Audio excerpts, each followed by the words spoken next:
Today, I'm very privileged to be interviewing Catherine Mitchell.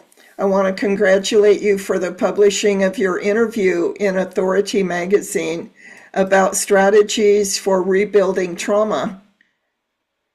Let's see here. Your life as a child in Nazi-occupied Hungary was full of various traumas, including the death of your father when you were 6 years old. What impact did that have on you? After having written my memoir from Budapest to Hollywood, I realized by analyzing my own life that his not returning and not being my father truly affected my future because I never had the support of that male animal that takes care of his family. Yes, And I was always just a girl, just a girl. Oh, she'll get married. We don't have to think about her. yes, And I think the father image would have helped me be get supported, yes. I which understand. One of the things you mentioned was being involved in the Exodus. For those viewers who need a reminder, that was a ship that was trying to deliver over 4,000 Jewish refugees to Israel in 1947. The British sent the ship back to Europe. Were you aboard that ship? I was, yes, absolutely. I remember it clearly. I used it in my book. It was a major time of being a small kid caught up in an event that was not related to me, but it did affect me because I recollect the madness of being jammed up with 4,000 people in a boat, a wooden boat at the time that had been a passenger ship way before, a passenger ship for 800, not Yeah, for 4,500, wow. and we had three levels. I can still see the three levels of wooden bunks, so they could just stash us in there. And one of the lines I remember I had that somebody was saying, we are tagged like sardines. And I didn't have any idea what sardines were, but now I had an idea that they were not comfortable. Yes. So little by little, I learned new words, but it was, it's a, do I have time for a two-sided story? Because my mother was the real hero because she was a little tiny woman who joined this movement of bringing the orphans or semi-orphans out of Europe after the war was conquered, and she had um, she was a leader, but she had to tell the group, the organization that was doing this illegal movement, she had to tell them that she will lie about being our natural mother. And imagine that, to be a real concept, um, in order for us to get into the group. So I never knew she was my real mother until I was actually on the Exodus and I was with her. How old And when that I, ship took? I was a little bit over five Oh, because it was 1947 and I was born in 41. uh-huh. So, so I was still a kid in the middle of anything. And all this was happening, and we are on this terribly crowded boat Yes. where the religious people are doing their religious stuff and the boys are doing their boy stuff. And now somebody says, look out the little porthole. There are some big, shiny gunboats that Yes. belong to England. At that time, England owned and was running most of Middle East. Uh-huh. They were the power, and so I'm looking at it as a little kid who doesn't know what England is and what a porthole, except they put me up to the porthole to look out, and I saw this shiny, beautiful, beautiful ship with guns, big guns, until they started to shoot at us because when they couldn't make a deal. So they were talking, the people on the top and the top, they were talking, and we didn't know down below what was going on. Yeah.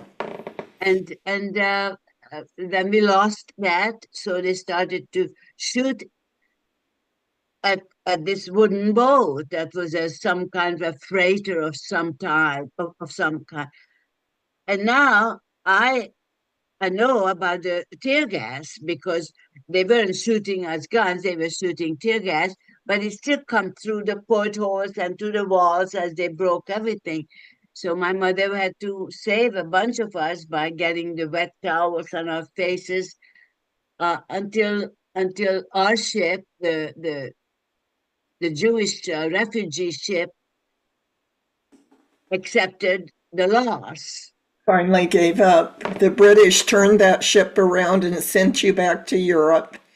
But first, we all had to go to Haifa because that was the closest port to get everybody off this sinking ship and put us on the five British gunboats that were lined up to house us and then take us back to Europe to one of their own. Um, um, it was a barracks, Yeah. an abandoned army barracks that they still had in Hamburg. So So you were sent back to a refugee camp to wait it out. So tell me, you ended up eventually in New York. How old were you and how did you manage to get to New York? by the time I got to New York was another several years later because my mother got us back to Hungary. It was a mistake, yet it wasn't. Who knows what God is planning up there. So when Hungary had a revolution against the Soviet government, Mhm. she found a way. It's very complicated. It's all written out in a book, how she got us out got us onto walking through the Austrian border, which Wow. was totally, it was ice and snow and December in, but we did make it because she was a hero. And I was a dumb teenager. So I was 15 something when we made our walk across the border. And then well, you don't go right to New York. You have to go wait the papers. It took forever to get everything approved. But my mother had a cousin in Toledo, Ohio, which was sheer luck that he was a surgeon, signed for us, which didn't mean that he was going to take care of us. It did mean that he volunteered that we are not going to be a ward of the state. Right. So See, we didn't know that. your mother was so determined, wasn't she? She was a very courageous woman. Cannot believe how and this is where I get religiously curious of why some people that are so pure can't get through a good life, and some people who are less pure have it made. Yeah. I can't, there's no answer to that, but, why does it happen? Because that woman had no break, never. So to her life, compared to her life, my life has been a super success. But in my thinking, I'm far from it, you Well, know. when you mentioned how important gymnastics became, when did you start practicing gymnastics? See, that was also a curious accident.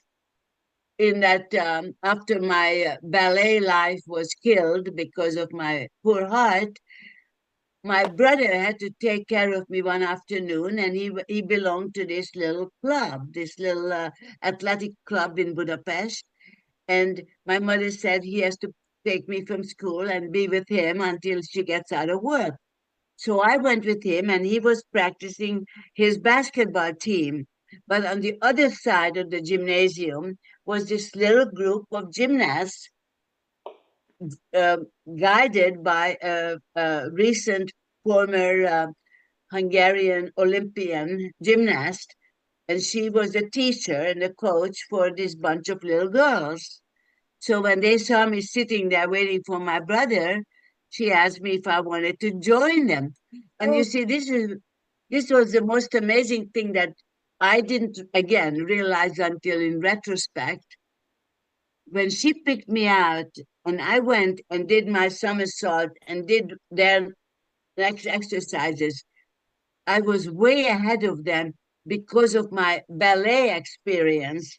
That yes, was a bad experience for not having succeeded, but a good experience in having learned about my body. yes, So I became a very good gymnast, an important gymnast. And it's not so much the success of being a physically recognized gymnast. The success is in the discipline that comes with sports. yes. Without that, I would not have survived. That's what kept me alive entirely. That's what kept me hold on to Yes, jobs that didn't suit me, but I knew it had to be done.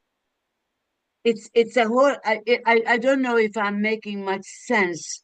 you make Looking, perfect sense to me. So it was no, discipline of gymnastics that set up a pattern in your life that you forever. that you used in other circumstances. It was my life pattern until even to this day. It has to be done. It has to be done at my best. I Hmm. have to reach the goal, or I haven't done it. So you don't stop until you've done your best, and that comes with sports. All not just gymnastics, but in every athletic world. It if you can't reach the best of yourself, you shouldn't be there.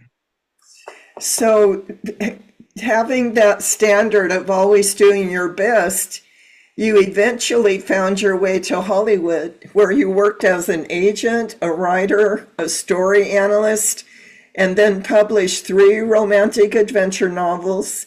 Your latest work is your memoir called From Budapest to Hollywood, Searching Yeah. for the Promised Land. What a great title for your memoir. It was, yeah, and it was just a basic, except you see, the question was, it has a romantic sense. Every time you say Hollywood, you think of the glitter.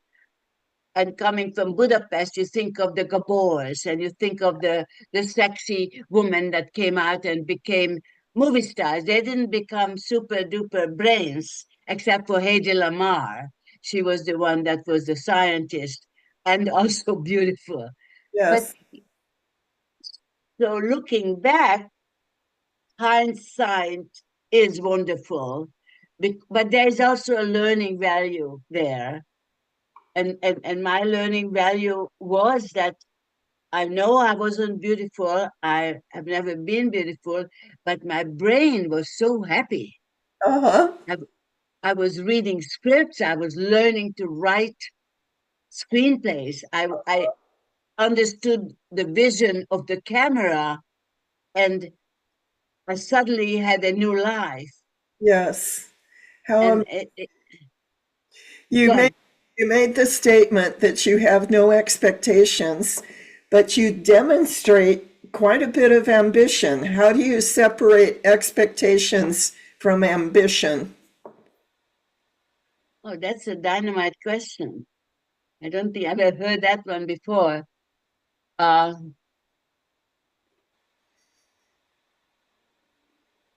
I am willing to say that the ambition is innate because my brother didn't have it. My sister-in-law didn't have it. They would all perform within the box. I was always looking to be at the top. My Mhm. daughter is looking to be comfortable and productive, but not being at the top. The being at the top is demanding.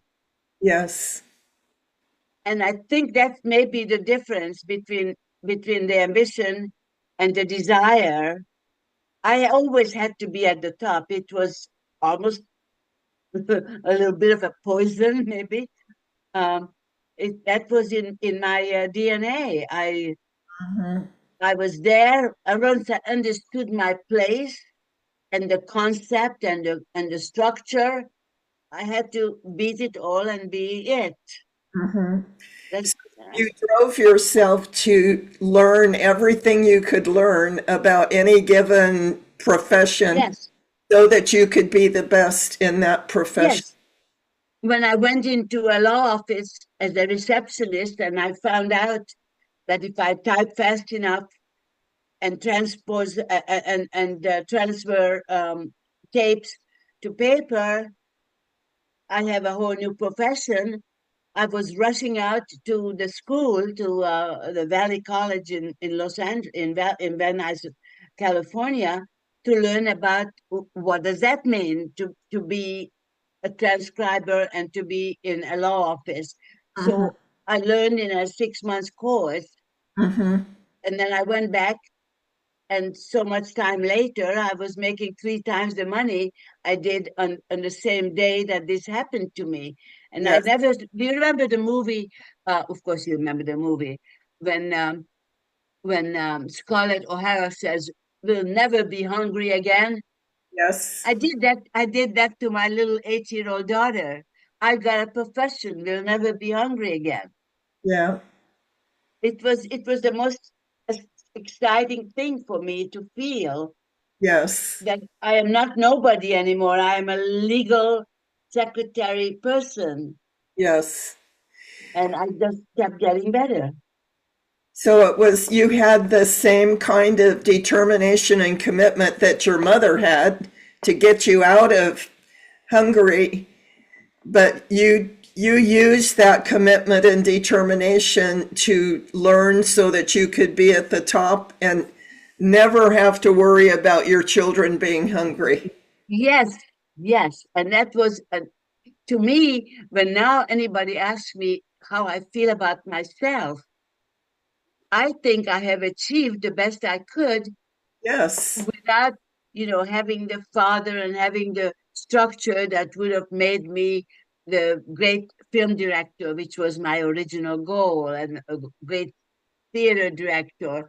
I didn't become great famous, but I became great unto my own world. Yes. I didn't know I could do that. I'm going to quote you. Quote, life is a tough teacher, but that same tough element can be a stimulating motivator for the future for either yourself or to share with others. So, how do Yes. you share your wisdom with others? I am so proud of my wisdom. I am very proud of everything I do. I'm proud of waking up in the morning. Uh-huh. Yes, I have given and am giving a lecture, a series of talks at libraries, and I'm available to schools and women's groups, particularly because women are going through the same thing I went through. From I am who I'm supposed to be, but I should be who I want to be, and that is that's a lifetime, Yes, really. And so I am teaching not only about the writing and how to separate screenwriting and the various forms of writing, but I'm also encouraging people that if there is no passion about the writing, don't do it. yeah, It's not something you can just wake up and do. You got to feel it inside. So my learning about myself and the wonderful things I have done within my own thinking Uh-huh. It's something I deliver to young people or anybody who's asking me. And I have a very big thing about that. My mother taught me always find you'll be having a hard time. You know, we got the Nazis, we got the Russians, we got the this, we got the that. There is something good going on that we have to find. We have to look for it. And if you have that attitude that she had, and that's why she survived the concentration camp, she had that attitude inside her that there is something good happening. Well, what did happen is she got on a train, the Red Cross caught that train before it went to Siberia, and they returned the train, and I got my mother back. So it's a concept that you have to have faith inside your own mind. You have such an inspiring story, and I'm so grateful to you for sharing it both in the article and on this video interview. I want to thank you for the time you gave me today. I'll be sending you a copy of this video interview, and it will, in a few days, it will be attached to your written article in Authority magazine. That is so exciting to me because I like what you're doing, Thank you. and I feel that I've gotten your respect. And to me, I mean, the fame and the fortune is not nearly as important as the respect of another person who is a thinker. And Yes. thinking is what it's all about. Well, you certainly have my admiration and respect, and I know that anyone who reads your article, your books, or sees this video is also going to have a great deal of respect for you and the journey that you have created out of your life. Thank you so much. I appreciate you. Thank you very much. Merry Christmas to you, and I hope to be talking with you again. I'm sure that we will. Let's see here.